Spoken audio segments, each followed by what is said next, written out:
बिस्मिल्लाहिर्रहमानिर्रहीम, अस्सलाम वालेकुम। शाम रमजान में खुशामदीद। मैं हूँ सदफ अब्दुल जब्बार और मैं आपके साथ अशफाक इसाक सत्ती। उम्मीद है कि आपका दिन अब तक बहुत अच्छा गुजर रहा होगा और हमारे चेहरे देखने के बाद मजीद अच्छा गुजरेगा। और आज से वैसे मौसम के हवाले से जो प्रेडिक्शन थी कल, तो वैसे सरदार सरफराज साहब ने कह दिया था कि उतनी गर्मी नहीं होगी जितना कहा जा रहा है, 40 तक पारा नहीं जाएगा। लेकिन 6 या 7 अप्रैल के बाद सूरत हाल जो है वो कुछ थोड़ी सी गर्म हो सकती है। और अप्रैल का महीना यूं तो होता ही गर्म है, और उसके बाद मई और जून में तो फिर आप समझ सकते हैं क्या मामलात होते हैं, हीट वेव, लू और सारी चीजें। बहरहाल जी, रमजान बहरहाल अच्छे गुजर रहे हैं, 10 रोजे गुजर रहे हैं, मौसम की जी इतनी सख्ती नहीं है और ऐसे ऐसे रोजे गुजर रहे हैं। शुरू में लगता है जी रमजान आ रहे हैं, लेकिन फिर तेजी से रमजान का अशरा एक गुजर गया है, दूसरे अशरे में हम दाखिल हो गए। और जहां तक हम बात करें, यूजुअली हमारी जो सियासत है रमजान में देखते हैं जरा एक्टिविटीज ठंडी होती है, लेकिन इस बार 2 साल से ऐसा नहीं हो रहा। लास्ट टाइम जो अदम एतमाद थी, जो साबिक वजीर आजम के खिलाफ आई, उस वक्त भी बड़ी हैपनिंग्स थी, और इस साल भी हम यही सूरत हाल देख रहे हैं। कल तो बड़ी अहम समाअत है जी सुप्रीम कोर्ट में। जी, कल सुप्रीम कोर्ट में बड़ी अहम समाअत है, सारी नजरें सुप्रीम कोर्ट की जानिब हैं। और हुक्मरान इत्तेहाद को देखिए कि पहले उन्होंने कहा कि फुल कोर्ट बनाए, अब उन्होंने अदम एतमाद कर दिया, फिर साथ ही साथ इशारे दे रहे हैं किसके, रेफरेंस लाने के। समझ नहीं आ रहा कि वो चाहते क्या है। बिल्कुल, लेकिन हम चाहते हैं कि टॉप स्टोरीज की तरफ बढ़े जी। So let's go.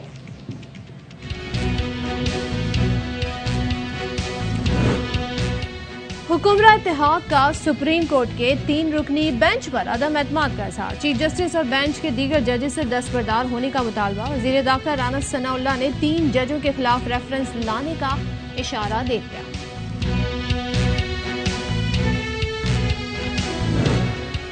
Chairman PTI Imran Khan के पीडीएम पर ताबड़तोड़ हमले। कहते हैं 90 दिन में इलेक्शन ना कराए तो आइन नाम की कोई चीज नहीं बचेगी। नवाज शरीफ ने मफादात के लिए सुप्रीम कोर्ट को तकसीम किया।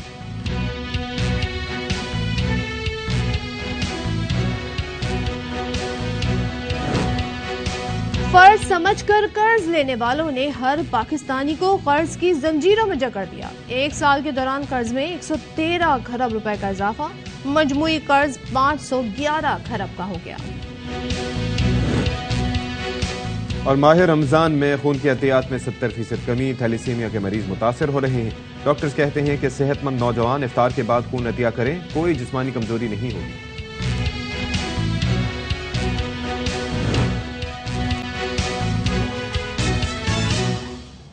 जनाब, तो जैसे कि हमने इब्तिदाइया में बताया कि किस तरीके से जी सियासी माहौल में हम देख रहे हैं हिद्दत जो है, हीट जो है वो बढ़ती जा रही है। कल बड़ा इजलास हुआ इत्तेहादी जमातों का, उनके हुक्मरान जो है वो बैठे रहनुमा, और उन्होंने एलामिया जारी कर दिया। अब जनाब वजीर आजम शहबाज शरीफ से वजीर कानून, अटॉर्नी जनरल और पार्टी रहनुमाओं की मुशावरत हुई है, और वजीर कानून ने पंजाब और केपी इंतखाबात पर हुकूमत के हवाले से जो आईनी निकात हैं उन पर ब्रीफिंग दी। हुक्मरान इत्तेहाद ने इलेक्शन केस की समाअत करने वाले बेंच पर अदम एतमाद का इज़हार। अच्छा, एक और चक्कर भी आप ये देखें कि कल इजलास हुआ, सारे अहम रहनुमा शरीक हुए, और उसके अंदर एंड में जो गुफ्तगू की वो की मौलाना फजलुर रहमान साहब ने। मौलाना फजलुर रहमान वैसे सियासत में एक बड़ा नाम है, लेकिन कुछ इतना एक्टिव दिखाई नहीं दे रहे थे हालिया काफी महीनों से, बल्कि लेकिन अब जो है वो उनकी जानिब से गुज़िश्ता रोज आके बड़ा एक सख्त स्टेटमेंट दिया गया। एक तो अदम एतमाद का इजहार किया, दूसरा उन्होंने कहा कि जी इमरान खान से हम कोई बात नहीं करेंगे।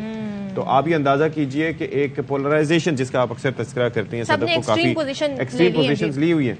और ऐसे में सुप्रीम कोर्ट, भाई बात यह है कि वहां पर मामला सिर्फ क्या था, मामला ये था कि क्या सुप्रीम कोर्ट के कुछ जज साहिबान की राय ये थी कि सूबाई हाई कोर्ट्स मौजूद हैं, लिहाजा अस खुद नोटिस नहीं लेना चाहिए। उनकी अपनी राय थी और उसके ऊपर बात हो रही है। लेकिन क्या 90 दिन में इलेक्शंस होने चाहिए या नहीं होने चाहिए, तो ये तो जाहिर है कि रोजे रोशन की तरह आया है कि वो होने चाहिए, क्यों आइन ये कहता है। हाँ, और असल मुद्दा ही है ना, लेकिन हम बेंच, वो बेंच, ये बेंच 9 से 7, 7 से 4, 4 से 3 जी। और जनाब फजल रहमान क्या कह रहे हैं जी, जरा वो सुन लेते हैं ताकि हमें मालूम हो जाए, आपको भी मालूम हो जाए कि जज अशफाक जिस गुफ्तगू का हवाला दे रहा है वो उन्होंने क्या कहा। अदालत उज़्मा पाकिस्तान का इंतहाई काबिल कदर और बुलंदरुतबा इदारा है। एहतियात से काम लिया जाए, जिद न की जाए, फरीक बनकर किरदार न अदा किया जाए, सुप्रीम कोर्ट को मुत्तहद रहने दिया जाए, गैर जानबदार रहने दिया जाए, पूरे सूबे या पूरे मुल्क पे इंतखाबात कराना, तारीख का तयन करना इलेक्शन कमीशन का इंतजामी इख्तियार है। सन 47 से हमने ये वतीरा रखा हुआ है कि इलेक्शन सब एक दिन पे होते हैं। हम इमरान खान के साथ इलेक्शन की तारीख के तयन के हवाले से किसी किस्म के मुज़ाकरात का हिस्सा नहीं बनेंगे। अदालत राना सनाउल्लाह साहब क्या फरमाते हैं वो भी जरा सुन लीजिए। तक रेफरेंस दायर करने की बात है तो ये फैसला हो सकता है। ये तीनों मुअज़्ज़ज़ जज साहिबान का एक काफी लंबा रिकॉर्ड है, ऐसे फैसले दिए हैं PMLN के खिलाफ गए। अच्छा जी, अब जो चेयरमैन पाकिस्तान तहरीक इंसाफ है इमरान खान ने PDM को जवाब दिया कि 1100 अरब का NRO बचाने के लिए इलेक्शन से भाग रहे हैं, इलेक्शन में इन्हें मौत नजर आ रही है। क्या कह रहे हैं वो जरा सुन लेते हैं। PDM की पार्टीज ने बयानिया निकाला, सुप्रीम कोर्ट के बेंच ने फैसला किया तो हम मानेंगे नहीं। अब सबको खौफ हुआ है कि इलेक्शन आए तो सियासी मौत नजर आ रही है। पंजाब और सिंध में आप बुरी तरह हारने लगे हैं। आप आज ये कह रहे हैं कि जनाब हम तस्लीम ही नहीं करेंगे अगर सुप्रीम कोर्ट ने कह दिया इलेक्शन होगा। मुझे खतरा है कि ये अक्टूबर में भी नहीं करवाएंगे। अक्टूबर तक तब लेके जाएंगे जब इनका ख्याल है कि अगर इमरान खान जेल में हो या खत्म हो या पार्टी को ये पकड़ धकड़ के कर दे। एक वजह बता दें अक्टूबर में क्या होगा जो आज नहीं। अगर आज पैसे की कमी हो तो अक्टूबर में ज्यादा कमी हो सकती है। आज सिक्योरिटी सिचुएशन ठीक नहीं है, कोई फिक्र नहीं, 3-4 धमाके करवा के अक्टूबर में भी ठीक नहीं होगा तो वो आगे चला जाए। श्री लंदन में मफरूर सजाए याफ्ता बैठ के फैसला कर रहा है कि जी हम ये मानेंगे या नहीं मानेंगे। अब हैं कौन नहीं मानेंगे। कंटेम्प्ट इसके ऊपर लगने लगी थी। जस्टिस सजाद अली शाह इन्होंने सुप्रीम कोर्ट के ऊपर हमला किया, जजेस को खरीदा गया, कोयटा बेंच को इन्होंने पैसे चलाए। मैं ये कभी नहीं कहूंगा कि आज हमारे सुप्रीम कोर्ट के मौजूद जजेस के ऊपर पैसा चला। उस तरफ ऐसे जजेस हैं जिनकी बड़ी हाई रेपुटेशन, रिस्पेक्ट करते हैं, लेकिन मैं नवाज शरीफ को जानता हूँ सारी जिंदगी इसने रिश्वतें दे दे के लोगों को खरीद के धमका के डरा के माफिया स्टाइल सारी कोशिश किया किसी न किसी तरह इमरान खान को बाहर रखो ताकि NRO बच जाए इनका। जो इनको 1100 अरब रुपए की चोरी माफ कर दी गई थी वो डर लगा हुआ है कि वो आ गया तो शायद फिर से खतरे में पड़ जाए। ये कुछ भी कर सकते हैं अपने पैसे बचाने के। तो तहरीक इंसाफ के चेयरमैन इमरान खान ना सिर्फ ये कह रहे हैं बल्कि ये कह रहे हैं जी कि अगर इंतखाबात नहीं हुए तो फिर ये एक बड़ा आईनी मसला बन जाएगा। और 2018 के इलेक्शन में उन्होंने कहा कि PTI की नशिस्तें कम की गई। वो ये भी कहते हैं जी कि अगर 90 रोज में इलेक्शन नहीं हुए तो सड़कों पर आ जाएंगे। मैंने तो खैर उनके साथ ही बैठा, हमारी टीम बैठेगी, लेकिन बात तो सिर्फ इलेक्शंस की है। ग्रैंड नेशनल डायलॉग, ये बड़ी बड़ी बातें छोड़ें, पहले तो आए इलेक्शंस के ऊपर। जो कानून और आइन कहता है इलेक्शन, अगर आप इलेक्शन ही नहीं करवा सकते कौन सा डायलॉग करना किसी ने किससे। सबसे बड़ा इशू है इलेक्शंस 90 डेज में। वो 90 डेज गुजरते जा रहे हैं, ये आइन की तौहीन हो रही है, उसकी बेहुरमती हो रही है। अगर इधर से निकल जाते हैं तो फिर अक्टूबर भी क्यों हो, फिर आप कहेंगे अगले साल भी क्यों हो। कि सुप्रीम कोर्ट का फैसला ना मानने का मतलब पाकिस्तान में आइन और कानून खत्म हो गया। आज वो सो मोटो एक्शन ले रहा है और इनको लग रहा है कि इनके खिलाफ जाएगा। अब ये सुप्रीम कोर्ट को मुतराजा बना रहे हैं। इनकी तारीख है, सुप्रीम कोर्ट को पूरी कौम बैक करेगी, आप देखते रहें। इसमें नवाज शरीफ का बहुत बड़ा हाथ है। इसने पहले भी तकसीम किया था 97 में सुप्रीम कोर्ट को। किस्म का राब्ता नहीं है। इलेक्शंस पे करना चाह रहे हैं तो हम किसी से भी कर लेंगे। अजहर माशवानी को 7 दिन के लिए अबडक्ट करके ले गए और हमें पता कौन लेके गया। मेरे ख्याल में हमें कम, इन्होंने सीटें हमारी कम करवाई थी और उन सीटों से हमें कंट्रोल करने के लिए इन्होंने हमारी सीटें कम करवाई थी। मैं 2018 की बात कर रहा हूँ। चलें जी, ये आपने सुन लिया। खान साहब ने एक मौक़िफ़ दिया अपना 2018 के इलेक्शंस के हवाले से। याद है आपको कि जब ये कहा जा रहा था कि RTS बैठ गया, ये सारा कुछ हो गया, काफ़ी उस पर एतराज़ात सामने आए, उस पर दूसरी जमातों की जानिब से इल्ज़ाम लगाया गया और फिर बिलावल भुट्टो ने, आपको याद होगा, असेंबली फ्लोर पर खड़े होकर इनको सिलेक्टेड कहा था। लेकिन अब खान साहब इस हवाले से ये बात कर रहे हैं कि भाई उस वक्त इनकी सीटें कम कराई गई ताकि इनको मैनेज किया जा सके। ये तो जी बात कही गई है इमरान खान की जानिब से। और अब हम जब ये सारी पोजीशन देख रहे हैं, कल क्या होगा इस सारी सूरत हाल पे मौक़िफ़ तो वाज़े आ गया है हुकूमत इत्तेहाद का। पाकिस्तान तहरीक इंसाफ के वाइस चेयरमैन शाह महमूद कुरैशी साहब हमारे साथ हैं, उनसे बात कर लेते हैं। शाह साहब, कल कैसा दिन हो सकता है, क्योंकि पहले ही सबने बता दिया है कि जी 3 रुकनी बेंच जो फैसला देगा वो हमने नहीं मानना है, एलामिया पूरा आ गया है। आपको क्या लग रहा है, हालात किस तरफ जा रहे हैं? देखिए, ये तो आइन पर हमला है और ये बिल्कुल एक ऐसा एलामिया है जिसकी कोई जी शऊर शख्स जो कानून को समझता है, जो आइन को समझता है, वो इसकी तायद नहीं कर सकता। ये एलामिया दर हकीकत मुल्क को एक कॉन्स्टिट्यूशनल क्राइसिस पे धकेलने की कोशिश है।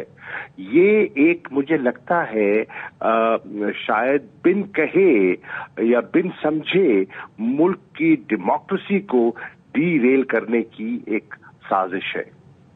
अच्छा, आप जरा ये बताइएगा कि एक तो डेमोक्रेसी को डीरेल करने की साजिश तो आपने करार दे दिया, पहले मुतालबा था कि फुल कोर्ट बनाएं, फिर उसके बाद मुतालबा आया कि जजेस दस्तबरदार हो जाएं, अब ये साथ ही साथ इंदिया दिया जा रहा है कि सुप्रीम जुडिशल काउंसिल में रेफरेंस उनके खिलाफ दायर किया जाएगा।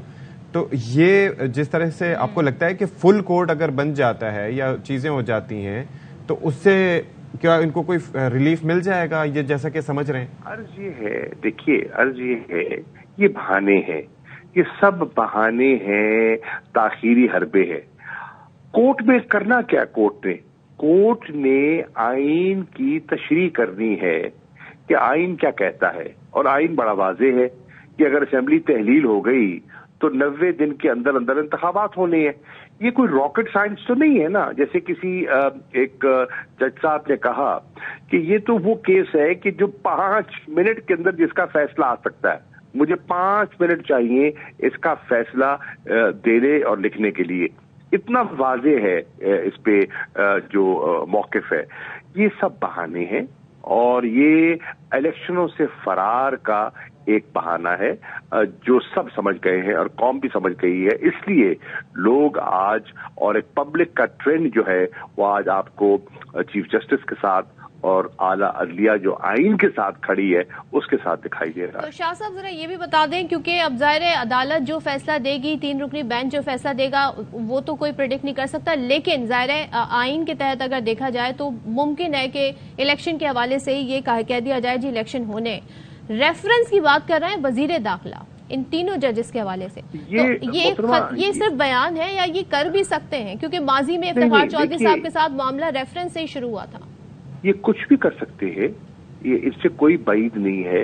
ये अपनी स्किन को सेव करने के लिए कुछ भी कर सकते हैं। इनकी जात इनको मुल्क के मफादात से ज्यादा अजीज है। देखिए ये रेफरेंस है क्या? ये रेफरेंस एक दबाव डालने का एक जरिया है। ये जजेस को अंडर प्रेशर करने की एक मैं समझता हूं कि इंशाल्लाह एक नाकाम कोशिश है जो नाकाम होगी। अच्छा, तो अब इसके अंदर कोई स्ट्रेटेजी क्या होगी? जाहिर है आप ये देखें कि एक जानिब से हुक्मरान इत्तेहाद का पहले तो सिर्फ नून लीग फ्रंट पे होती थी, फिर उन्होंने सब हुकूमत में शामिल जमातों को साथ मिलाया, फिर मौलाना फजलुर रहमान ने बतौर पीडीएम के सरबराह उस पर प्रेस कॉन्फ्रेंस की और बात की। मैं मौलाना पे तो कुछ नहीं कमेंट्री कर सकता, लेकिन मुझे ताज्जुब जो हो रहा है वो पीपल्स पार्टी पे हो रहा है कि पीपल्स पार्टी अपने क्रेडेंशियल्स हमेशा के लिए जो जमहूरियत के साथ, जो आइन के साथ जो मुंसलिक थे, वो अपने क्रेडेंशियल्स दफन कर रही है। और अगर पीपल्स पार्टी समझती है कि ये करने के बाद उनकी कोई साख रह जाएगी जमहूरी लोगों में, ये उनकी गलत फहमी है। तो वो ये कहते हैं जी हम पीडीएम का हिस्सा नहीं है लेकिन हुक्मरान इत्तेहाद का है। शाह साहब आपकी देखिए, पीडीएम हिस्सा हो रहे या न रहे ये उनका फैसला है।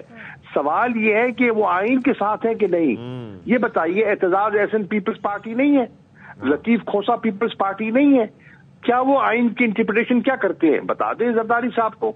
मैं समझता हूँ फारूक नायक साहब भी एक लॉ नोइंग और एक काबिल कदर शख्सियत हैं, वो ब्रीफ कर दें, वो बता दें कि उनकी राय में जो बड़ा एतमाद हासिल है उन्हें जरदारी साहब का, वो उन्हें बता दें कि उनकी राय में आइन की तशरीह क्या बनती है और आइन की रूह से किस तरह वो देखते हैं इसको। अच्छा, तो दूसरा शाह साहब एक सवाल ये मैं पूछ लूं, आप इजाजत दें तो, वो ये कि आपको टास्क दिया गया परवेज इलाही को सियासी जमातों से राब्ते करें, क्योंकि सदर साहब के जहां राब्ते थे वो तो खान साहब ने बता दिया कि अब नहीं हो रहा है, तो एमक्यूएम से क्या बात हुई है? कुछ पेशरफ्त हो सकती है वहां? देखिए मैं अर्ज करूं मेरी एमडब्ल्यूएम से कल मुलाकात हो गई, बहुत सूदमंद रही।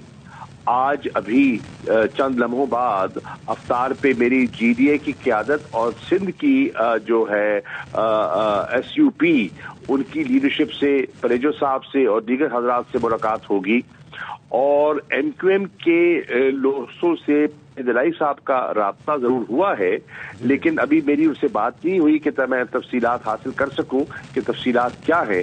लेकिन मैं ये अर्ज कर सकता हूं कि हो सकता है मैं कराची में हूं और अगर वक्त ने इजाजत दी तो हो सकता है कि मैं MQM की क़यादत के साथ भी मेरा कोई एक नशिस्त हो जाए। चले, जबरदस्त, ये तो अच्छा होगा। अच्छा, ये वैसे शाह साहब हवाओं का रुख क्या देख रहे हैं? एक तो हम बात कर रहे हैं जिस तरह से खदशात हैं कि अगर इस वक्त ये सिलसिला टल गया, यानी कि इलेक्शन का सिलसिला भी टल गया। हवाओं का रुख नहीं, इस वक्त वफाओं का रुख देखना है। कौन आइन से वफा करता है और कौन आइन से बेवफाई करता है। अच्छा, तो चले वो ही सही, लेकिन आपको लगता है कि अभी इलेक्शंस टल गए तो फिर कोई गारंटी रहेगी कि अक्टूबर में इलेक्शंस होंगे? फिर तो एक लामुतनाही सिलसिला शुरू हो जाएगा डिले का। कहानी 90 रोज की कहानी 11 साल में बदली थी ना। देखिए, फर्क ये है कि कल ये नहीं होता तो फिर इस मुल्क में नजरिया जरूरत दोबारा जिंदा हो जाएगा। वो डॉक्ट्रिन ऑफ नेसेसिटी जिसको कहा जाता था हमने दफन कर दिया, वो फिर जिंदा हो जाएगी। ठीक है, ठीक है, बहुत शुक्रिया आपका। शाह महमूद कुरैशी साहब हमारे साथ मौजूद थे और बड़ा कैटेगोरिकली उन्होंने गुफ्तगू की। लेकिन मामला यही है सदफ कि अगर अभी ये सिलसिला टल गया, एक चीज़ लिखी हुई है आईने पाकिस्तान में, उसकी तशरीह करने का इख्तियार सुप्रीम कोर्ट ऑफ पाकिस्तान को है। अगर एक जज साहब करें, 2 करें, 3 करें, चीफ जस्टिस की सरबराही में बेंच कर रहा है। अगर फुल कोर्ट बन भी जाता है, लेकिन वहाँ पर भी आप देख लें कि अब मुतालबात जो सामने आ रहे हैं वो दूसरी नौइयत के हैं, यानी कि रेफरेंस भेजेंगे तो किस बुनियाद पे भेजेंगे, तो और इससे पहले क्या हो सका है। तो बहरहाल काफ़ी सारे मामलात हैं जी जिनके ऊपर तवज्जो देने की ज़रूरत है। अच्छा, अब जनाब एक और चीज़ भी है कि मुल्क भर में मुआशी और सियासी बहरान के बाद आइनी बहरान भी सर उठा रहा है। अदालती फैसलों पर हुकूमत की जानिब से खुल्लम खुल्ला तनकीद की जा रही है। मौजूदा हालात में आइन और अदलिया के दिफा में वकला बरादरी भी मैदान में है और साथ ही साथ पाकिस्तान तहरीक इंसाफ ने भी वकला को आइन के दिफा के लिए अपना किरदार अदा करने की अपील की थी।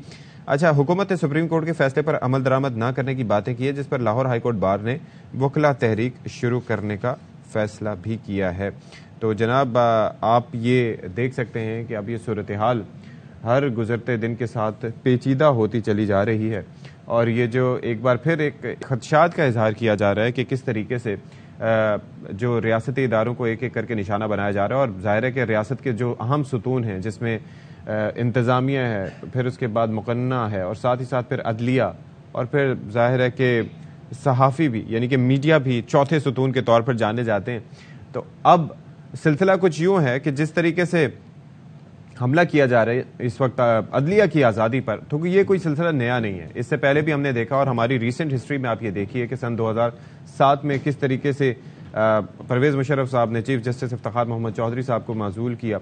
उसके बाद फिर आप ये देखें कि एक लंबी तहरीक चली जिसके बाद सन 2009 में जाकर अदलिया की बहाली पर वो तहरीक मुंतज हुई और उसके अंदर हमने काफ़ी वकला को एक्टिव देखा और किस तरीके से वकला अपना किरदार अदा करते रहे। तो दैट वाज रिमार्केबल।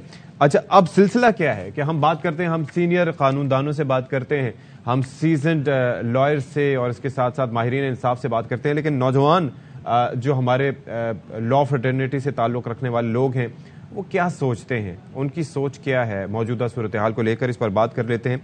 माहिर कानून बैरिस्टर रिदा हुसैन हमारे साथ मौजूद हैं।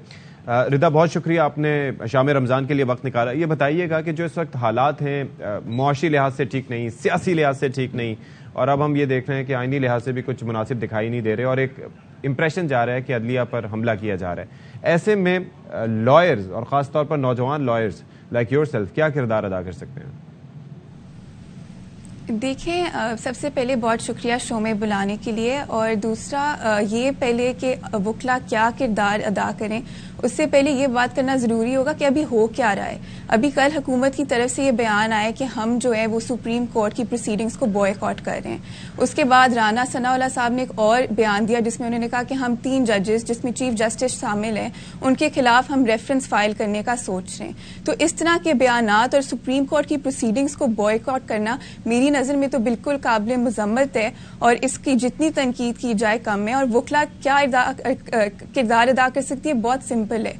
आइन और कानून के साथ खड़ा होना बहुत ज़रूरी है और अदलिया के साथ खड़ा होना बहुत ज़रूरी है। और इसके हवाले से और पाकिस्तान लॉयर्स कन्वेंशन भी हुई 29 मार्च को हुई और इसमें सारे वकला, supreme court bar association, Lahore high court bar association, वो सारे शामिल हुए और उन सब में रेजोल्यूशन भी पास हुई कि हम अदलिया की आज़ादी के साथ खड़े हैं, हम कानून के साथ खड़े हैं और हम आइन के साथ खड़े हैं।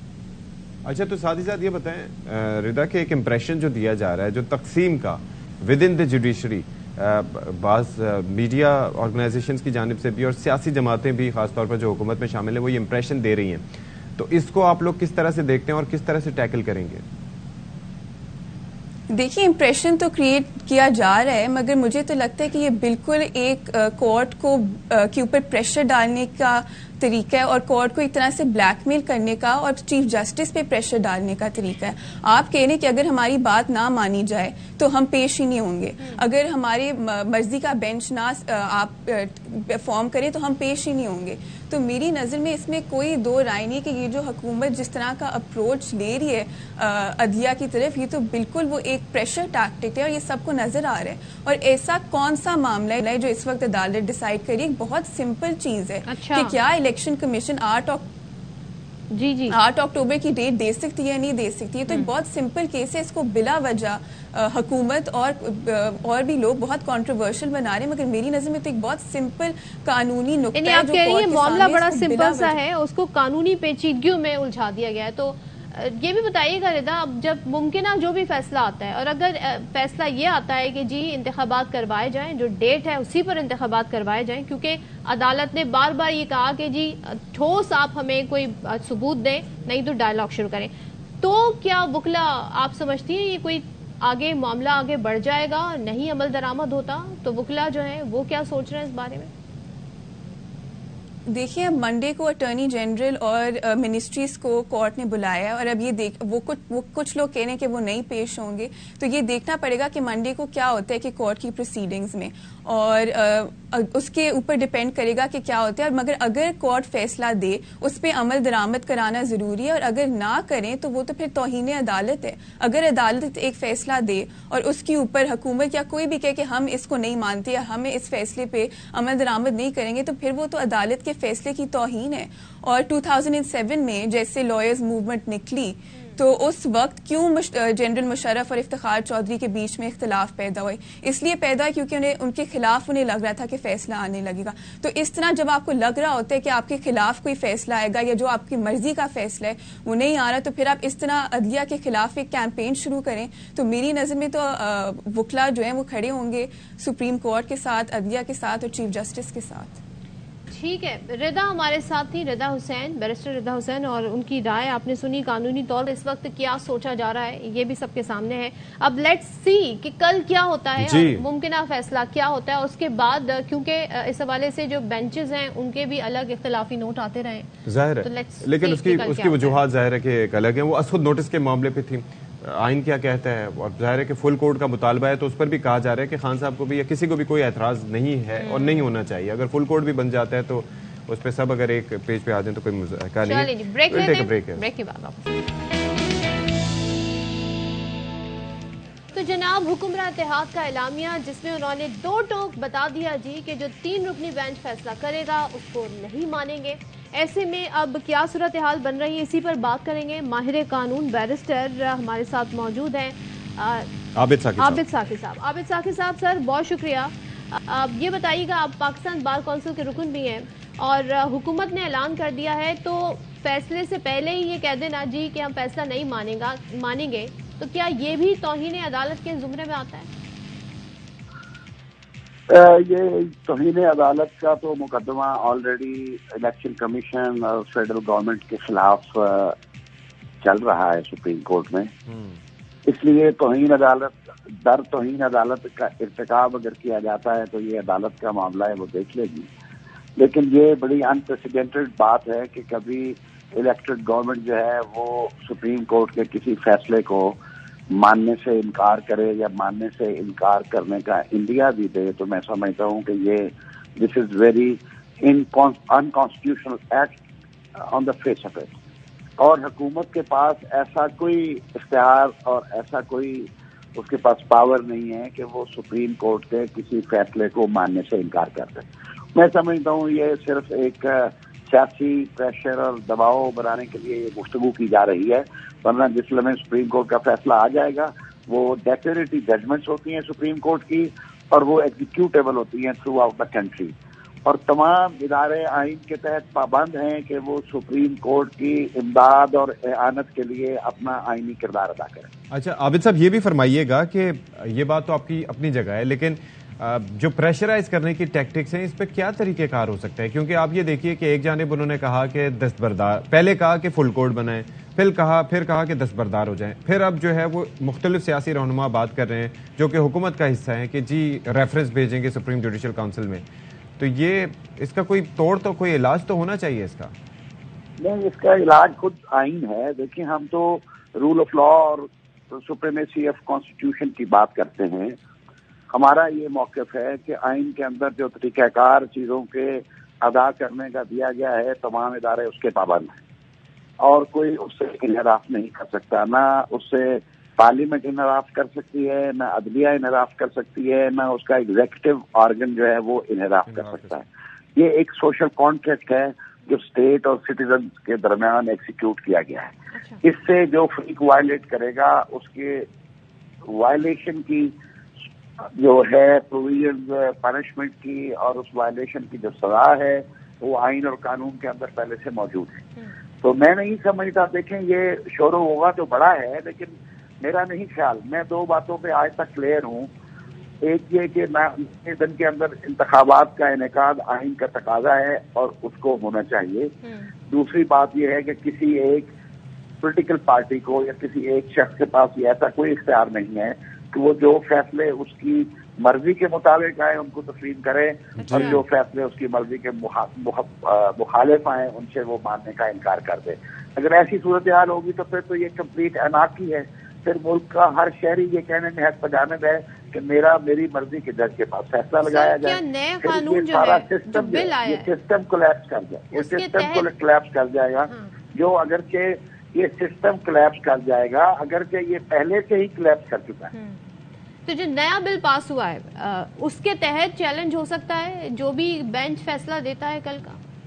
नहीं, वो जो कानून साजी की गई है वो आइन में तरमीम किए बगैर वो कानून साजी जो है वो रूब अमल नहीं आ सकती, न मुअस्सर हो सकती है। मेरे ख्याल में वो बिल्कुल उसका कोई आईनी जवाब नहीं है कि आप एक सबऑर्डिनेट लेजिस्लेशन के जरिए आप आइन में ना कोई चीज दाखिल कर सकते हैं ना कोई चीज उसमें से निकाल सकते हैं। जब तक आप 184 आर्टिकल में सूटेबल अमेंडमेंट ना करें थ्रू 2/3 मेजॉरिटी, तो ये जो बिल है इसकी कोई कानूनी और आईनी हैसियत नहीं है। तो आप अगर महाजराई की तरफ मामला जाता है तो पाकिस्तान बार काउंसिल का क्या लाहेअमल होगा? क्योंकि लाहौर हाईकोर्ट बार के सदर ने तो कह दिया है कि जी अगर होता है तो फिर तहरीक शुरू होगी।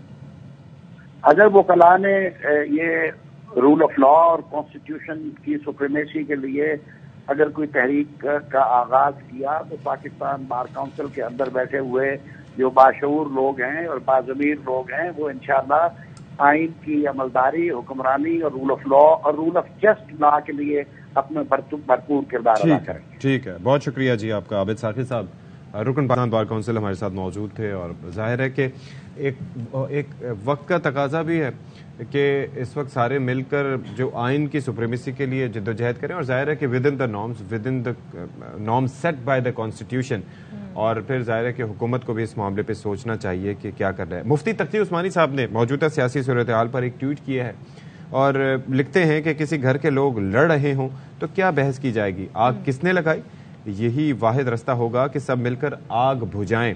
मुफ्ती तकी उस्मानी ने लिखा कि हल यही है कि तमाम जमातें और इदारे सर जोड़कर मुल्क बचाएं, बासर हजरात रहनुमाओं को साथ बिठाने की कोशिश करें, सबको बिठाकर मुल्क की मफाद के लिए मसले का हल निकालना फर्ज है जी। और साथ में ये भी कहते हैं कि कुरान करीम में भी फरमाया गया है कि तमाम मुसलमान आपस में भाई हैं, इसलिए अपने दो भाइयों के दरमियान सुलह कराओ और अल्लाह से डरो ताकि तुम्हारे साथ रहमत का मामला किया जाए। तो ये उनकी जानिब से जी ट्वीट करके मौजूदा सूरत हाल पर उन्होंने तबसरा किया है, मशवरा भी दिया है। एक ब्रेक लेते हैं, ब्रेक के बाद आएंगे। अच्छा जी, माह रमज़ान में हम जहाँ बात करते हैं सदकात और खैरात और बाकी चीज़ों की, तो ऐसे में जिस्म का अतिया करना भी बहुत ज़रूरी है। जिस्म की जानिब से अतिया क्या किया जाता है वो है खून। खून की अशद ज़रूरत है, एक ऐसी चीज़ जिसको बनाया नहीं जा सकता, और जहाँ पर किसी भी हादसे की सूरत में आपके प्यारों को उसकी ज़रूरत पड़ सकती है। वैसे ही थैलेसीमिया एक ऐसा मर्ज़ है जिसके बारहा हम बात करते हैं कि उसके जो पेशेंट्स होते हैं, जो मासूम बच्चे होते हैं, उनको बेइंतहा इस ब्लड की ज़रूरत होती है, और एक जो आप खून की बोतल अतिया करते हैं उससे 3 लोगों को फ़ायदा हो सकता है। तो आप अंदाज़ा कीजिए कि एक बोतल अतिया करने से 3 लोगों की ज़िंदगियाँ बचाई जा सकती हैं। बल्कि साथ ही साथ जब मुझे ये एक्सपीरियंस हुआ तो उस वक्त मुझे अंदाज़ा हुआ कि ना सिर्फ ये कि आप ये ब्लड डोनेट करते हैं, आपकी बॉडी फ्रेश हो जाती है, बल्कि साथ ही साथ आपको अपने अंदर मुख्तलिफ बीमारियों के बारे में मालूमात मिल जाती है। और लेकिन यहाँ पर जी मसला ये है कि रमज़ानुल मुबारक में इसमें कमी वाक़ई हो रही है देखने में कि यहाँ पर लोग जो हैं उस तरह बढ़ चढ़ कर खून की एहतियात नहीं दे रहे हैं। 70% कमी बताई जा रही है, और जिसकी वजह से खून की कमी का शिकार अफराद, ख़वातीन और जो हादसात का शिकार हैं वो मुतासर हो रहे हैं, उनकी ज़िंदगियों को ख़तरात लायक हो रहे हैं। इसी पर गुफ्तगू के लिए हमारे साथ स्टूडियोज में आज मौजूद है मोहम्मद इकबाल साहब, जो chairman Kashif Iqbal thalassemia centre से उसके चेयरमैन। आपका बहुत शुक्रिया सर। सर बताइएगा बुनियादी वजूहात क्या हैं, क्यों रमज़ान में या हर साल रमज़ान में ऐसा होता है, या दिस पर्टिकुलर रमज़ान के इतनी 70% कमी वाक़ई हुई है? आप ये देखें कि हमारे यहाँ सबसे बड़ी बात है अवेयरनेस की कमी है, आगाही नहीं है। हम समझने की या कोशिश नहीं करते हैं, या हम समझाने की कोशिश नहीं कर पा रहे हैं मेरे ख्याल लोगों को। अब ब्लड ऐसी ज़रूरत है, वाहिद ऐसी चीज़ है दुनिया की जो अल्लाह पाक ने हमारे इख्तियार में दे दिया है, इंसानों को दे दिया है, कि इससे ज़िंदगी बच रही है, 3 ज़िंदगी बच रही हैं, 4 बच रही हैं। ये ब्लड बिकने वाली चीज़ भी नहीं है, बाजार से भी नहीं बिकती, चाइना से भी नहीं आती है जी। अब करें, जैसे हमारा एक अदारा है, मेरे पास 900 बच्चे हैं थैलेसीमिया मेजर के रजिस्टर्ड बच्चे।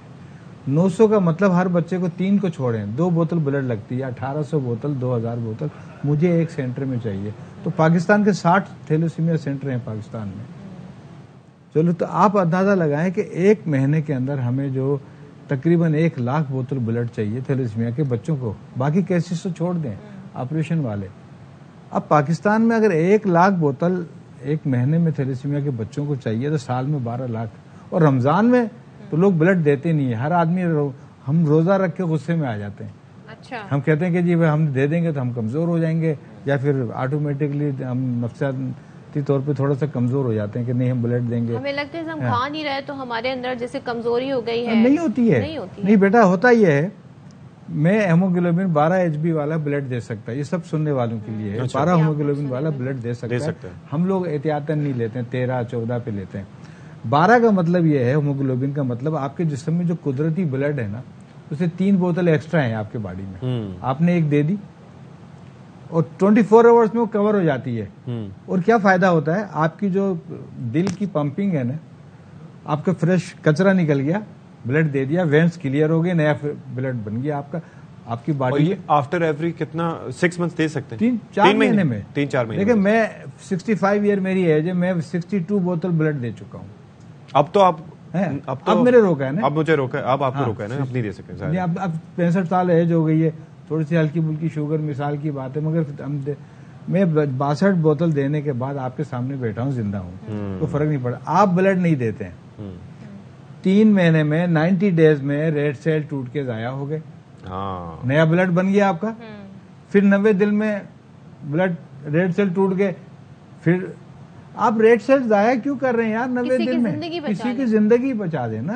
अब थैलेसीमिया मेरे अपने सेंटर पे कल सिर्फ मेरे ख्याल 17 या 18 बच्चे वापस गए ब्लड। 18 बच्चे कल। अब मैं इसको क्या बोलूंगा, कल आना, कल ब्लड कहाँ से आएगा? कॉलेज बंद, यूनिवर्सिटी पर कैंप तो नहीं लग रहे। इलाकों से भी आते हैं। हम नूरियाबाद में कैंप लगाया, हमने कहा 150 बोतल मिलेगी, 6 बोतल मिली। आप ब्लड कहाँ से देंगे? 6 बोतल। अब हम चलो मुसलमान हजरात रोजे रखते हैं, हम मंदिरों में लगाते हैं, चर्च में लगा सकते हैं, हम वहां जाते हैं, मगर वो रिस्पांस नहीं मिलता हमें जो मिलना चाहिए। अच्छा, इतनी अवेयरनेस कैंपेन्स होती हैं, हमने भी यहाँ पर काफी इस हवाले से बात की, मुख्तलिफ हॉस्पिटल्स की जानिब से, आपकी जानिब से ऐसा किया जाता है, बताया जाता है, ये बताया जाता है कि थैलेसीमिया तो अपनी जगह एक बहुत बड़ा खदशा है, बाकी ट्रॉमा के इतने मरीजों को नहीं मिलता, पेशेंट्स को नहीं मिलता, ढूंढते रहते नहीं मिलता।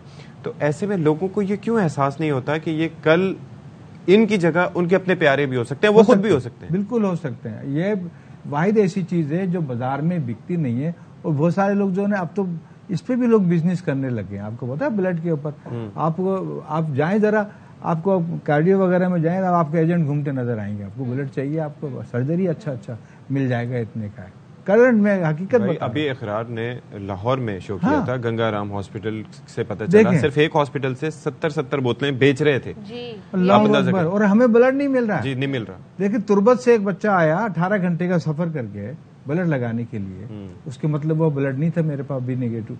तो कोई ऐसी कोऑर्डिनेटेड एफर्ट नहीं है कि जहाँ पे भी ब्लड डोनेशन हो रहे हैं वो आपस में, जैसे आपका इदारा है या दूसरे इदारे, उनकी कोऑर्डिनेशन हो और सब हालात यही है सबके साथ। असल मसला सदफ ये है कि लोग दे नहीं रहे हैं, चाहे अफजाल है, चाहे काशिफ इकबाल है, चाहे बुरानी है, चाहे सुंदस है, सबके पास जो बच्चे रजिस्टर्ड हैं ब्लड लोग नहीं देते। हमने ये कहा हुआ लोगों से, आप हमें एक कॉल करें, आप 10-12 बंदे आपके मोहल्ले में जमा हो जाए, हमारी गाड़ी आ जाएगी, हम टेस्ट करेंगे और ब्लड ले सकते हैं। और देखिए मैं तो शुरू में इसीलिए तस्करा किया ना कि लोगों के लिए जाहिर है कि लोग ये समझते हैं कि उनकी बेटरमेंट भी किसी में हो। आपकी फ्री स्क्रीनिंग हो जाती है 5 से 6 डिजीजेस से मुताल्लिक। सर आप 12-13 डिजीज को आपको हेपेटाइटिस बी, सी, HIV, malaria, TB, MCV, MCH सारे टेस्ट आपके 1 मिनट में रिजल्ट भी आ रहा है। आपको 3000 का टेस्ट फ्री में रिजल्ट आ गया आपके पास। हम चाहेंगे इस प्लेटफॉर्म से आप अपील करना चाहें लोगों से, खासतौर पे रमजान में, कि वो क्यों उन्हें कोई खतरा नहीं है ब्लड डोनेट करने में। देखिए जी, मैं आपको ये बात बताना चाहता हूँ, खासतौर पे पूरे पाकिस्तान के लोगों को, पूरी दुनिया के लोगों को। देख कितना प्यारा मौसम भी चल रहा है और मौका भी है अल्लाह ने दिया है कि आप अगर एक ब्लड का अतिया दे देते हैं तो 3 मासूम बच्चों की जिंदगी बचती है, जिनको जिंदा रखने के लिए ब्लड की जरूरत एवरी वीक पड़ती है। किसी के घर में 3 बच्चे हुए हैं जिनको ब्लड लगता है, किसी के 2 बच्चे। ये तो एक जगह एक चीज है, मगर जिनकी सर्जरियां होती हैं, हार्ट सर्जरी हो रही है, दूसरे प्रॉब्लम आ रहे हैं, डिलीवरी केसेस हैं, जहां ब्लड चाहिए और ब्लड नहीं मिलता, उनको रुलते हुए अगर आप देख लेंगे आप परेशान हो जाएंगे। अल्लाह ना करे कल हमें जरूरत पड़ती है और हमें अगर ब्लड नहीं मिलता है तो ये हमारी जिंदगी का बहुत अलमिया होगा। इन मासूमों की जिंदगी बचाएं। हाथ जोड़ता हूं मैं आपके आगे कि अल्लाह के वास्ते अल्लाह ताला इंशाअल्लाह जिंदगी बचाएं, लोगों को तौफीक दे। भाई सुनिए और इस अपील पे कान धरे। 24 घंटे हमारा सेंटर खुला हुआ, डालमिया गली नंबर 1, अल्लाह एक है, गली नंबर 1, वहाँ आके ब्लड दे। ठीक है, बिल्कुल जी। आज ही दिन आप लंच करें और जाएं और डोनेशन दें ब्लड का। बहुत शुक्रिया काशिफ साहब। और यहाँ पर ब्रेक लेते हैं।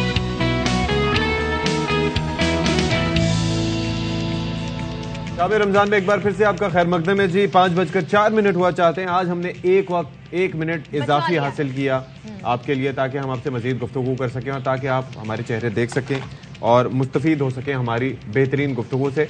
लेकिन अच्छी खबरें नहीं है भाई, महंगाई ने रिकॉर्ड दर रिकॉर्ड तोड़े जा रही है और सूरत हाल जो है वो काफी गंभीर होती जा रही है। गंभीर है जी, और हालात हम समझते हैं जी चलो अब सुधर जाएंगे, लेकिन नहीं। जो अशफाक ने महंगाई की बात की, तो भाई आप अखबार उठाएं तो आपको जो इशारे बताए जा रहे हैं, जो डॉलर है, जो सारी चीजें हैं जी, इससे महंगाई बहुत डॉलर को बढ़ गई छोड़ें, है। बाहर निकलें, मोहल्ले में जाएं, किसी दुकान से जाके कोई चीज लें, दही, दूध, अंडे, एटसेट्रा एटसेट्रा, आपको लग पता जाएगा वहाँ। और जनाब अगर दालें भी लें तो दाल अच्छी क्वालिटी की नहीं मिलती, तो क्वालिटी वाइज भी कॉम्प्रोमाइज करना पड़ रहा है आवाम को। और ऐसे में जब घर में गैस लोड शेडिंग हो और रमज़ान का महीना हो तो जी बड़े तकलीफ पहुंचती है। तो इसी तरीके से जी बहुत सारी बातें हैं जो हम आपके साथ शेयर करेंगे। रेसिपीज़ भी हैं जो 5 बजे हम शेयर करते हैं, और बड़े मज़े की जायकेदार रेसिपीज़, और कहाँ पे क्या मज़े का पकवान बिकता है वो भी आपको बताएंगे। क्यों अशफाक? बिल्कुल जी, बिल्कुल, ये तो मस्ट है जी 5 बजे के हमारे सेगमेंट, क्योंकि उसके अंदर जाहिर है कि आपको थोड़ी सी वैरायटी हम देते हैं ना। फिर आपकी थोड़ा सा बात करेंगे कि किताबों से हम क्यों दूर हो रहे हैं, हम गैजेट्स के करीब किताबों से दूर हो रहे हैं, क्या किया जाए। लेकिन पहले टॉप स्टोरी शामिल करते हैं।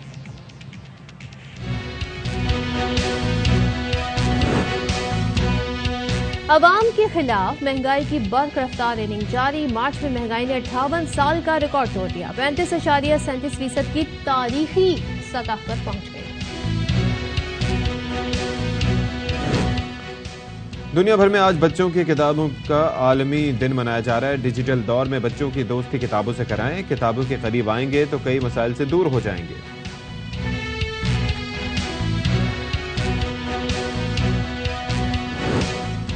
और दही, जायकेदार फायदे भी बेशुमार। रमजानुल मुबारक में दही का इस्तेमाल बढ़ जाता है। साहिबाल में मोटी मलाई वाली दही रमजान के दस्तरखान का लाजमी जुज है।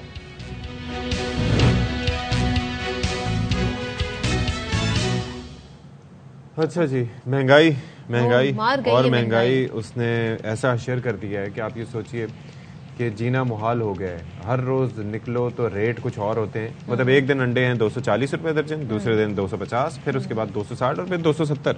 कोई पूछने वाला जरा नहीं है। सी हवा चल जाए तो मुझे तो ये लगता है कि सुबह के और दोपहर के रेट अलग होते होंगे, शाम के रेट अलग होते होंगे। होता होगा जी। तो ये यहाँ पर हाल है। इफ्तार टाइम पे अलग रेट लगा दिए जाते होंगे। तो हम देखते हैं दीगर मुमालिक में जब उनके त्यौहार आते हैं, मगरिब की हम बड़ी कहते हैं जी मगरिब में ये हो रहा है, वो ऐसे हैं, उन्होंने माशरा बिगाड़ दिया। लेकिन हम वहाँ पे क्या देखते हैं, जब उनके मजहबी त्यौहार आते हैं या कोई और फेस्टिवल आता है तो वो बाकायदा सेल लगाते हैं, बड़ी बड़ी सेल लगाते हैं, अच्छी क्वालिटी मयारी चीजें रखते हैं और लोगों को उससे उस सारे फेस्टिवल सीजन से एंजॉय होने के लिए मौके फराहम करते हैं। लेकिन हमारे मुल्क में इसके बरक्स होता है।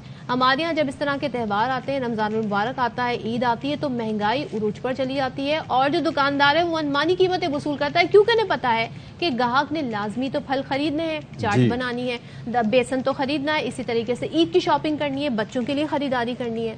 तो कपड़े भी बहुत महंगे हो गए हैं, पहुंच से दूर हो गए हैं जी लोगों की। अब लोग और वो तो वैसे ही महंगे हो जाते हैं। 2 जोड़े बनाते थे, अब वो सोच रहे हैं एक बनाएं या पुराना पहन लें। अच्छा, एक और चीज है दर्जी। यस, दर्जियों को आप भूल गई हैं कि पहले अगर उनके कपड़े बनवाने के नर्ख जो हैं वो 1000 रुपए होते थे, 1300 रुपए होते थे, अब उसको डबल उन्होंने कर दिए और ऊपर से नखरे अलग। चलो अच्छा नहीं जी। तो महंगाई का जो लॉन्ग मार्च है उसने मुल्क में गुज़िश्ता माह महंगाई में जो हमने देखा 58 साल रिकॉर्ड तोड़ दिया है और ये रिकॉर्ड टूटा है और क्या डिटेल्स हैं ये देखते हैं जी।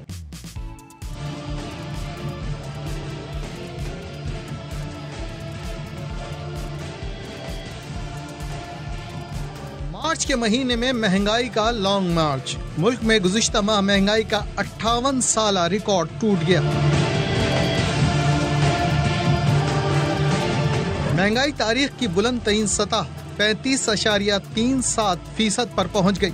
इदारा शुमारियात के मुताबिक जुलाई 1965 के बाद ये सालाना बुनियादों पर अशिया की कीमतों का सबसे हाई इंडेक्स है। सबसे ज्यादा सालाना इजाफा ट्रांसपोर्ट में 54.94% हुआ।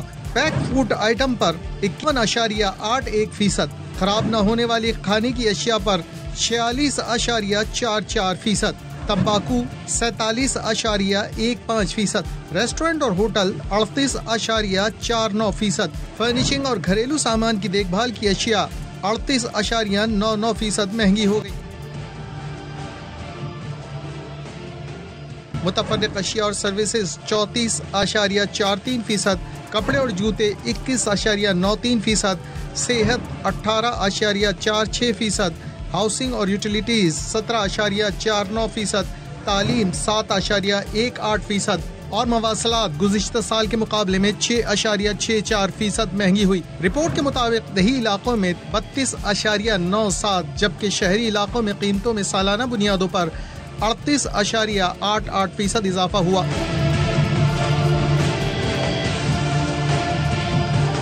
वाज़ेह रहे कि मार्च 2022 में महंगाई की शरह 12.72 रिकॉर्ड की गई थी। अच्छा, लोग जो हैं वो पिस चुके हैं, बिल्कुल बहुत परेशान हैं। क्या राय रखते हैं, जरा आपको दिखाते हैं।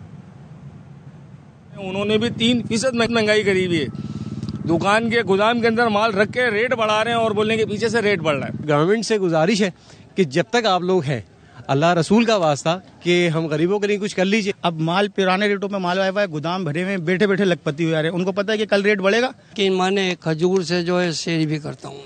अब हम कमाते 100 रुपए हैं, खर्च 500 रुपए होता है। हम कहाँ जाएं? चोरी करें, डकैती करें, क्या करें, किससे कहें जाके? इन्होंने महंगाई ऐसी कर दी हुई है, लोगों का कमर तोड़ दी है पकड़ के। जनाब, आपने सुना कि आवाम क्या कह रहे हैं। और जी 25,000 कमाने वाला, 35,000 कमाने वाला कहाँ जाए? क्योंकि बहुत सारे लोग ये कहते हैं जी ये जो हमें तनख्वाह मिलती है ये 10-12 दिन में ही पूरी हो जाती है, तो बाकी का महीना कैसे गुजारें? अब जनाब रमजान मुबारक का पहला अशरा गुजर गया है, दूसरे अशरे में हम दाखिल हो गए।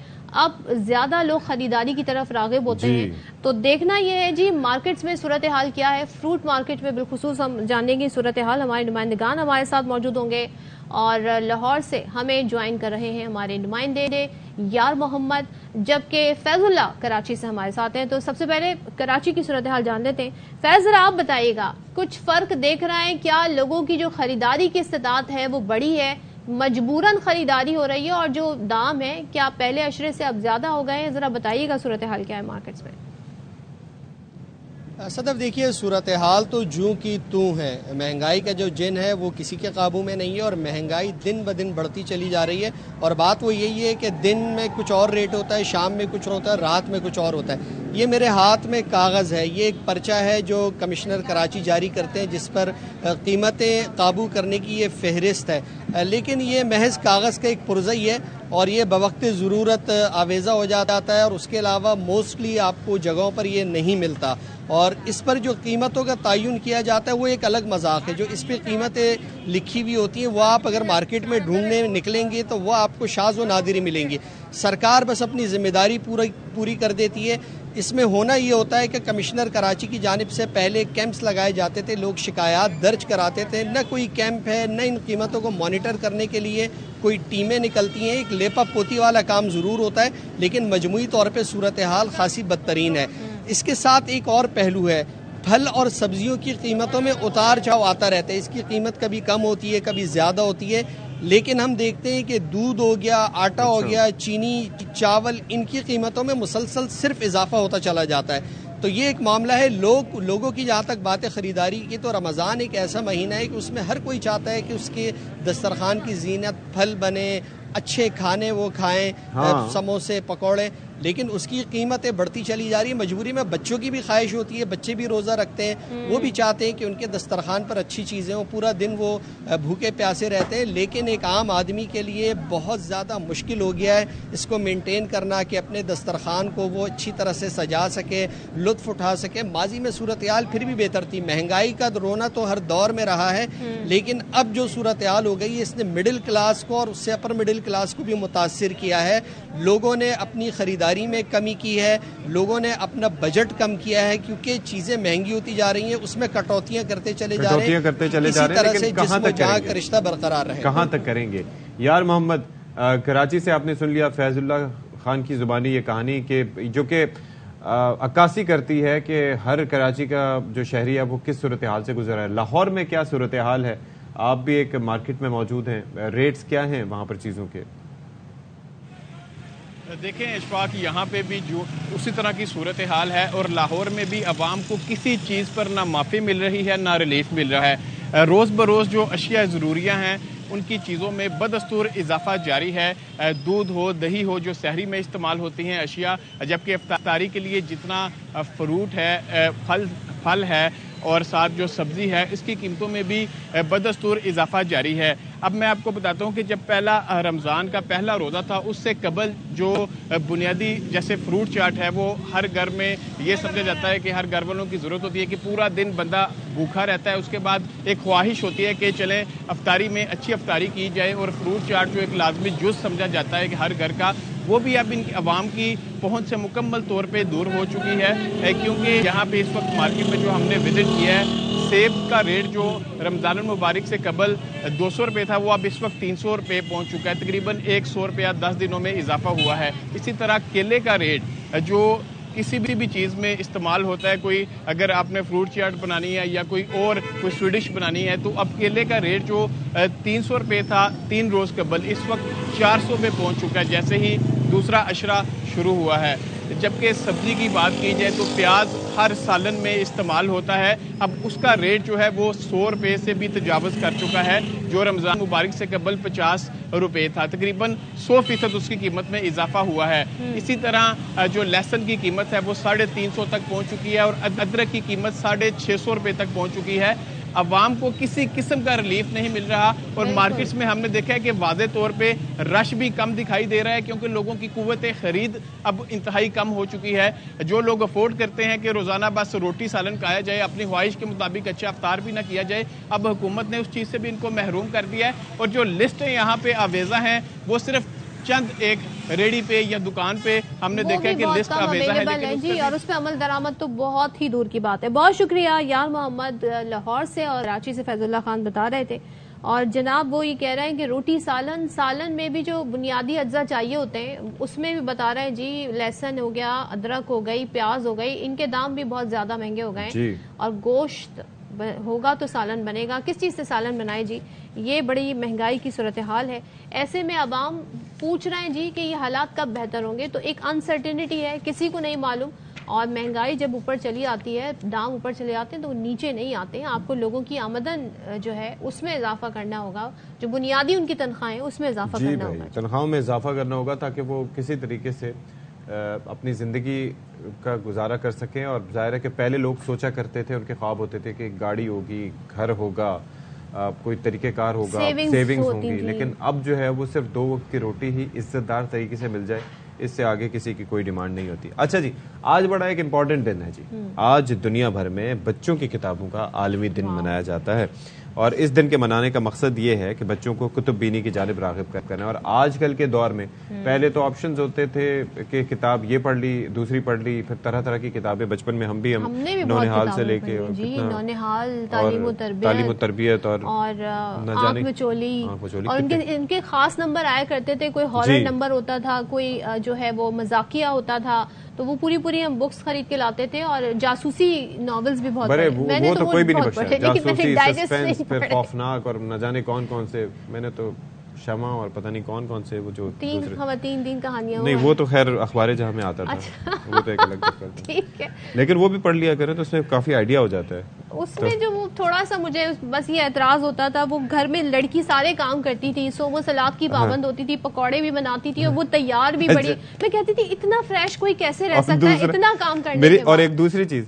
जो बाकी जो जुल्म भी इतने जो नॉवेल्स और किताबें होती है सदफ, उसके अंदर जो एक मर्दों का नक्शा खींचा जाता था जिससे ख्वातीन के दिमाग मुतासिर होते थे कि वो यूनानी देवता का एक वो 6 फुट से निकलता हुआ कद, कलफ लगा हुआ ड्रेस, बहरहाल वो इसके ऊपर फिर किसी दिन हम इस बात करें। लेकिन हमने ये किताबें नहीं पढ़ी, हम बचपन की बात करें। हमने सबक आमूज किताबें पढ़ी हैं, जब ही हम आज इतने अच्छे बच्चे हैं। और आजकल के बच्चे क्या सीख रहे हैं, आप राय दीजिएगा। ये जी इस पर हम बात करेंगे, क्योंकि डिजिटल दौर है, डिजिटल बुक्स अवेलेबल हैं, लेकिन इतनी डिस्ट्रैक्शंस होती है। अगर आपके मोबाइल में वो ऐप है, यानी आप ई रीडिंग कर रहे हैं या ई बुक पढ़ रहे हैं, तो आप नोटिफिकेशन आ रहा है, व्हाट्सएप पे कोई मैसेज आ रहा है, ट्विटर पे कुछ आ रहा है, इंस्टा पे कुछ आ रहा है, तो आपका ध्यान बढ़ जाता है। एयरप्लेन मोड पर रख के पढ़ें, ऐसा कौन करता है? तो गुफ्तगू के लिए हमारे साथ सारी सूरत हाल पर मौजूद है माहिर तालीम अब्बास हुसैन साहब। हमारे प्रोग्राम का बाखर सवेरा की भी जीनत बनते रहते हैं और आज हमारे साथ शाम रमजान में मौजूद हैं। सर कैसे हैं आप? ठीक ठाक? थैंक यू, बहुत हंस रहे हमारी गुफ्तगू सुन के। मैं क्वाइट इंटरेस्टिंग जो एस्पेक्ट्स आप बता रहे हैं। एक क्विक रिएक्शन। तो कुछ नहीं था। जी नहीं माशाल्लाह जी, क्विक रिएक्शन। हर कल्चर के अच्छे दिन, बुरे दिन, अदवार आते हैं और वो अदब में रिफ्लेक्ट होते हैं, झलक होते हैं। तो जिस किस्म की फिक्शन और नॉवेल्स और स्टोरीज की आप बात कर रहे हैं, वो हमारे अपने माशरे के जो उतार चढ़ाव हैं, अच्छे दिन उनकी अक्कासी, उसकी अक्कासी करते हैं। और ये बस ठीक है, यानी सही गलत वाली बात नहीं है, लेकिन ये ठीक। अच्छा, आपको पता है कि बच्चों की आप बात कर रहे थे, लेकिन सदफ को तो मैंने बुक्स सुनते हुए भी देखा है, ऑडियो। अच्छा, आइए जरा सा अहम बात, आज 2 अप्रैल है और इंटरनेशनल चिल्ड्रंस बुक डे मनाया जा रहा है। तो उसकी वजह बहुत दिलचस्प है, हैंस क्रिश्चियन एंडरसन का बर्थडे है। अच्छा। तो हैंस क्रिश्चियन एंडरसन ने कुछ बच्चों की फेरी टेल्स की, जो जबरदस्त 156 फेरी टेल्स की जो इब्तिदाई किताब लिखी। अच्छा। वो मैं कह सकता हूँ कि पूरी इंसानियत के लाशऊर का विरसा है। अच्छा।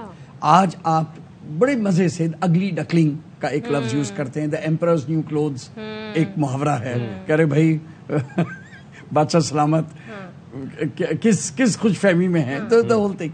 तो ये the Snow Queen, famous story Cinderella, ये नहीं। अच्छा, एक तो हैंस क्रिश्चियन एंडरसन के वर्जन से, जिसकी के यौम पैदाइश आज 2 अप्रैल है, इसकी याद में कि इस शख्स ने बच्चों की कहानियों की तरवीज के लिए जो काम किया वो इंटरनेशनली अपलोडेड है, नोन है और पूरी दुनिया में, यानी it has been translated into 130 language. It is just part of humanity now. Okay. तो ये प्लस पॉइंट जो है हमें अपने बच्चों को भी देना है। एक दिलचस्प बात हम ये बता दें कि हैंस क्रिश्चियन बचपन में अपने वालिद साहब से अलिफ लैला सुनते थे। नाउ दैट्स वेरी इंटरेस्टिंग, जिससे कहानियों का एक पूरी नेक्स्ट लेवल वाली। अच्छा, आजकल हम क्या करें सर? अब मुझे ये बताएं कि आजकल दौर ऐसा है कि मोबाइल फोन, छोटे छोटे बच्चे जो हैं सर, अब वो उसके अंदर चक्कर भी पता है क्या है? जी एज तक कि अब वो यूट्यूब शॉर्ट्स नहीं, we are talking about two different things. सब recent पेंडेमिक के बाद वाली बुक सेल्स के फिगर्स में आप यानी सरप्राइज से जो कहते हैं ना आजकल, तो ये आजकल 2023 की हम अप्रैल की बात कर रहे हैं, मार्च की, पूरी दुनिया में, मगरबी दुनिया में जहां स्टेटिस्टिक्स हैं, कागज की किताबों के बेच सेल्स के नंबर्स में इजाफा हुआ है। ग्रेट। और बच्चों के लिए इजाफा हुआ है, यानी पता चला कि अभी जो आपने बात की कि वो ऐप पे पढ़ रहे हैं या किंडल पे या टैबलेट पे, बच्चों को अब इस बात का फख्र चाहिए कि मैंने ये किताब पढ़ ली और ये 6 किताबें जो रखी हुई ना, द फिजिकल बुक्स, मैं तो बच्चों को वो खुशी चाहिए, ना कि वो ऐप के अंदर में जो 150 किताबें हैं उसमें से टर्न करके पढ़ डाली। So children are now demanding the physical books and the sale of the books around the world for children has increased because children don't want the tablet and the apps to read on. ये बड़े लोग जरूर कर सकते हैं, यानी I do it, but then वो इसलिए कि मैं हवाई जहाज में वो किताबें सारी उठा के ले जाऊं तो वो मैं हवाई जहाज में बैठने नहीं देंगे। ये अब हमारे लिए आसान, लेकिन पेरेंट्स जो है वो किस एज से बच्चों को इस तरफ रुझान उनका बढ़ाएं जी कि किताब पढ़ें, ना कि उनके हाथों में टैबलेट्स और मोबाइल दे दिए? Short answer, as 0, begin from day 1। ऐसे वालिदैन हैं जिन्होंने एक पेज बहुत छोटे बच्चों को बुक बिहेवियर सिखाया, गोद में बिठाया। What is book behaviour? एक किताब को किस तरह पकड़ी जाए, किस तरह उसका राइट साइड है, लेफ्ट साइड है, किस तरह एक पेज को अगले पेज पे टर्न किया जाए, फिर किस तरह से उसको देख करके अगला पेज, ये बुक को होल्ड करना, ये है बुक बिहेवियर। जो बहुत छोटे बच्चों के साथ माँ बाप ने शफकत के साथ, मोहब्बत के साथ ये बिहेवियर और कहानी सुनाना भी, और ऑफ कोर्स वो समझा भी रहे, तो बच्चों का जो डेटाबेस बनता है कहानी का, वो ठीक वही बनता है जो हैंस क्रिश्चियन एंडरसन को अपने वालिद साहब की आवाज में अलिफ लैला सर। और दूसरा एक और चीज ये है कि मिसाल के तौर पर हम बुक को ही खोलते हैं, उसके अंदर अगर हमें कोई पुरानी कोई लिखी हुई तहरीर या कोई नोट या कोई ऐसी चीजें मिल जाती हैं, उसकी खुशी, एक फिजिकल इम्प्रिंट। आजकल ये जो डिजिटल इम्प्रिंट्स है ना सर, ये याद रखना मुहाल है और उनसे आपका कनेक्शन नहीं बनता।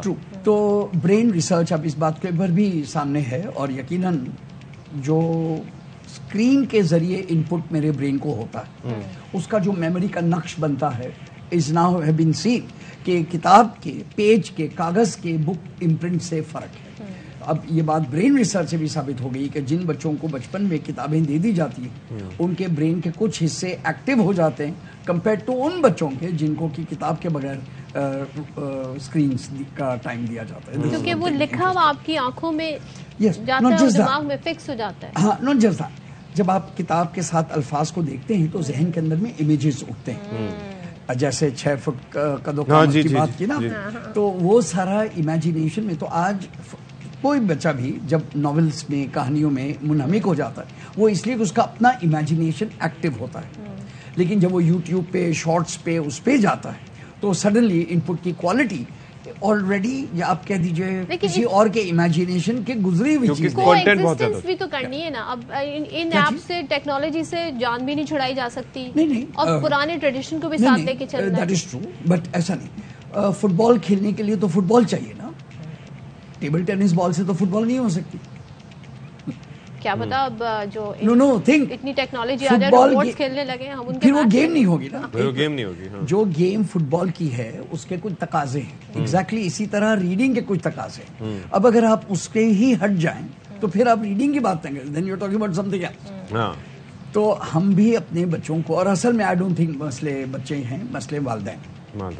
Parenting is so important. Parents who are totally sold on apps and वो हट नहीं रहे हैं।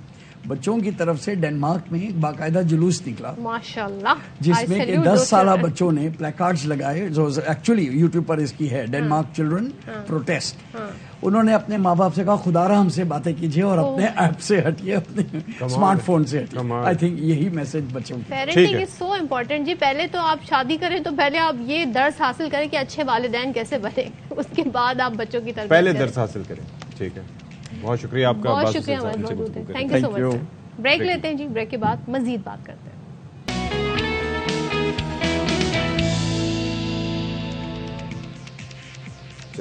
तो पाकिस्तान का बात करेंगे, जो रकबे लिहाज से सबसे बड़ा सूबा है वो है जनाब बलूचिस्तान।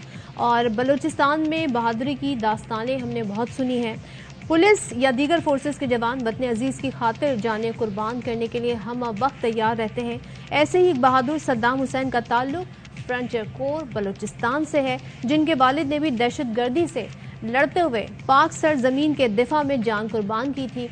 कैसे हम हर दफ़ा ऐसा होता है कि हम शाम रमज़ान में कोशिश करते हैं कि हिस्टोरिकल प्लेसेस की आपको सैर करवाएं, और कल कराची की मसाजिद का हमने तस्करा किया था, जो इशरत खान ने रिपोर्ट शामिल की थी, और आज हम तस्करा करने जा रहे हैं सक्खर का, जिसका शुमार न सिर्फ ये कि सिंध के तीसरे बड़े तजारती मरकज़ के तौर पर होता है, बल्कि इस शहर में कई कदीम तजारती मराकज़ भी मौजूद हैं और तारीखी मकामात भी यहाँ पर मौजूद हैं।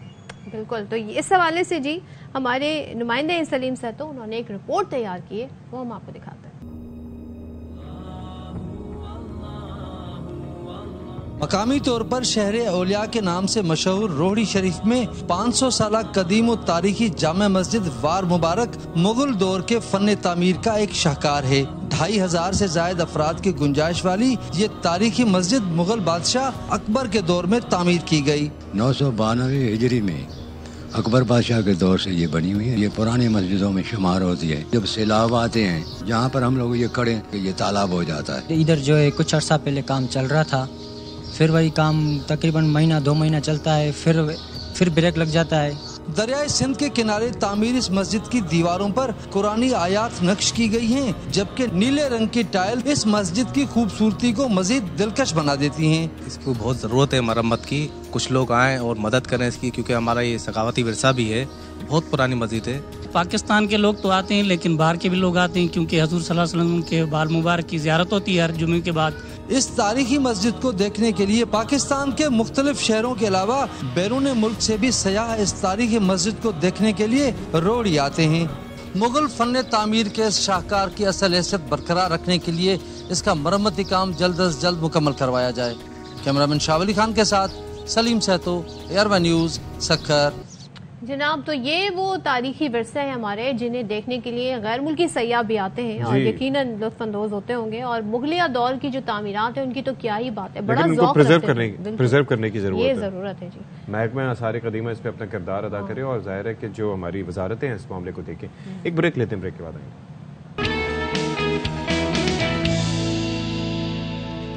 हाँ जी, एक कराची वालों का बल्कि बड़ा दरीना मसला है, और वो है जी पानी की कमी का। और पानी की कमी का मसला जी, वैसे तो बहुत सारे मसले हैं, लेकिन ये वो मसला है जो हल ही नहीं होके दे रहा। बावजूद इसके कि बहुत सारे प्रोजेक्ट लाने की बात की गई, K4 प्रोजेक्ट की बात की गई, लेकिन ये मसला कराची वालों का नहीं हल होता। टैंकर माफिया की चांदी K4 आया ही नहीं है। हाँ जी, और जनाब, और हम ये देख रहे हैं कि रमजानुल मुबारक में भी मसाइल खत्म नहीं हो रहा है। गैस के बहरान ने सर उठाया है, ऐसे में पानी भी ना हो तो क्या करे रोजेदार, इतना सब्र करवाएं। एहतजाज करें, और ऐसे ही हो रहा है कि सखी हसन हाइड्रेंट में पानी की अदम फराहमी पर नॉर्थ कराची और बफर जोन के मकीनों ने एहतजाजी मुजाहरा किया है। तो और आप अंदाजा कीजिए कि क्या सूरत हाल, वो बता रहे हैं जी अंजुम वहाब सूरत हाल की सूरत हाल इस वक्त यह है कि अमनो अमान की सूरत हाल भी खराब है। डकैत सड़कों पर दंदनाते मिलेंगे, सेवरेज का पानी सड़कों पे बेबहा मिलेगा, लेकिन पानी नहीं है, गैस नहीं है, तो वो घरों में नहीं है। कि नॉर्थ कराची के मुख्तलिफ इलाके हैं, जिसमें सेक्टर 3, सेक्टर 4, बफरदून के ये इलाके हैं। इसके अलावा सरथिया टाउन, सेक्टर 11C 1 और 2, इन इलाकों में पानी की शदीद कमी है। आज मोहल्लेदार इन इलाकों के तंग आकर शहरी सड़क पर आ गए और उन्होंने आकर सखी हसन हाइड्रेंट के ऊपर धरना दे दिया है। हम कई सालों से फेस करते हुए आ रहे हैं, लेकिन 8-10 महीने से मामला बहुत ज़्यादा ख़राब हो चुके हैं। कभी पानी की सप्लाई के दौरान लाइन फट जाती है इनकी, कभी लाइट चली जाती है, कभी कोई और मामला हो जाते हैं, कभी पीछे से एनिके से मसला हो जाता है।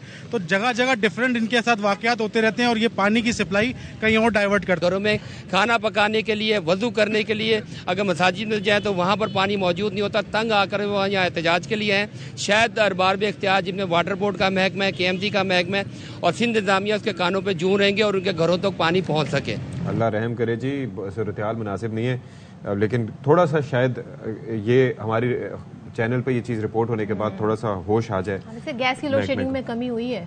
हाँ, थोड़ी सी। हाँ, मेरे घर में जो 8 बजे जा रही थी अब नहीं जा रही। चले। अच्छा, माह रमजान में एक चीज जो है वो बड़ी लोग तवातुर से इस्तेमाल करते हैं, वो है दही या लस्सी का। अच्छा, मैं तो पिछले 6 महीने से दही का तवातुर से इस्तेमाल कर रहा हूँ, बिकॉज ये है कि आपके लिए बहुत अच्छा होता है, प्रोबायोटिक है, हेल्थ के हिसाब से बहुत अच्छा होता है, आपके सीने की जलन को कम करता है। वैसे इसके लिए आपको मेडिसिन वगैरह की इस्तेमाल करना पड़ता है, लेकिन दही और प्रोटीन की सोर्स। दोस्तों का एक व्हाट्सएप ग्रुप, उसमें अक्सर अशफाक रमजान में जब सारी कर रहा है, हाँ, तो शेयर कर देते थे पिक्चर, एक हाथ में पानी का जग और एक हाथ में लस्सी का गिलास। इमेजिन करें अशफाक की सहरी।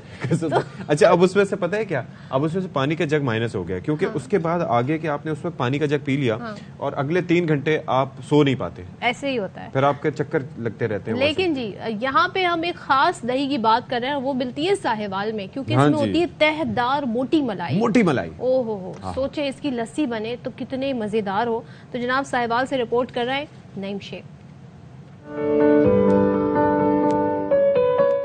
माह सियाम में दही का इस्तेमाल बढ़ जाता है। दही सहरी और इफ्तारी के दस्तरखान की शान बढ़ाने के साथ इंसानी सेहत पर मुस्बत असरात भी मुरतब करता है। शहरी सहरी और इफ्तारी के पकवान के साथ लस्सी, दही पुदीना चटनी, दही रायता और दही बड़े बनाकर दही को बेहद शौक से खाते हैं। सहरी में बड़ी काम आती दही, अफ्तारी की लस्सी बन जाती है, दही खाने के सुबह काम आती है, बड़ी अच्छी है। रमजान मुबारक में दही का इस्तेमाल बढ़ जाता है, लोग सहर और इफ्तार के लिए दही का ज्यादा इस्तेमाल करते हैं। दही कैल्शियम के हसूल का बेहतरीन जरिया होने की वजह से हड्डियों को मजबूत और ताकतवर बनाता है, जबकि सहरी के वक्त दही और लस्सी के इस्तेमाल से दिन भर की प्यास और गर्मी की शिद्दत को कम करने के साथ निजाम को बेहतर किया जा सकता है। साहिवाल की मोटी बुलाई वाली दही लज्जत और ताकत के एतबार से अपनी मिसाल आप है।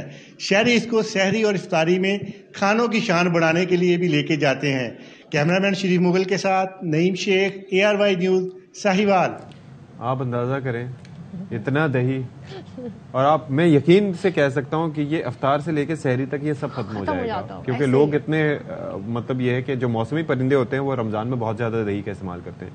मतलब पूरे साल ही करते हैं, लेकिन रमजान में ज्यादा इस्तेमाल इसका बढ़ जाता है जी। और गर्मी का सीजन हो तो फिर लोग तो दही वैसे ही खा रहे होते हैं। तो इसी तरीके से ये एक हमारा लाजमी जुज बन गया। तो रमजान अगर हो तो एक लाजमी जुज क्या होता है जनाब, समोसे, बेसन के पकौड़े, आलू के पकौड़े, पालक के पकौड़े, और वो जो मिर्ची होती है उसको मसाला भर के पकौड़े, मसाला उसमें भी मसाला भर के, कुछ लोग चीज भर लेते हैं। तो बस जी ये सुन के पानी आ गया मुंह में और इनकी मांग में इजाफा हो जाता है। इसी हवाले से हमारे नुमाइंदे जुल्फिकार अली रिपोर्ट कर रहे हैं। देखते हैं जी मजे की रिपोर्ट।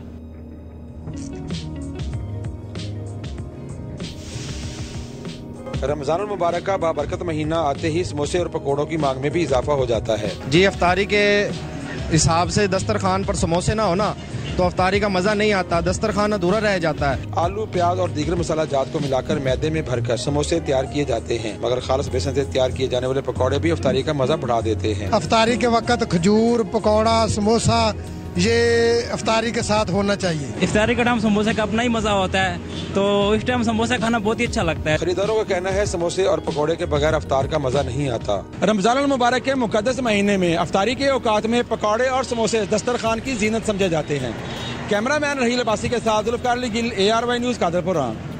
पकौड़ों से एक लव हेट रिलेशन है पाकिस्तानियों का जी। हम बैठ के यहाँ कहते हैं तेल वाली चीजें ना खाएं, लेकिन पकौड़े तो बनते तेल में और जाके हमने खाने हैं क्या अशफाक? थोड़े से सेक के खाएं। यार एक बात सुने, अगर आप लोग नहीं रह सकते ना तो आप हफ्ते में कम से कम 2 दफा खा लें, लेकिन उनको तेल अच्छा इस्तेमाल कर लें, फिर उस तेल को रीयूज ना करें, रीहीट ना करें, ये थोड़ा ख्याल कर लें।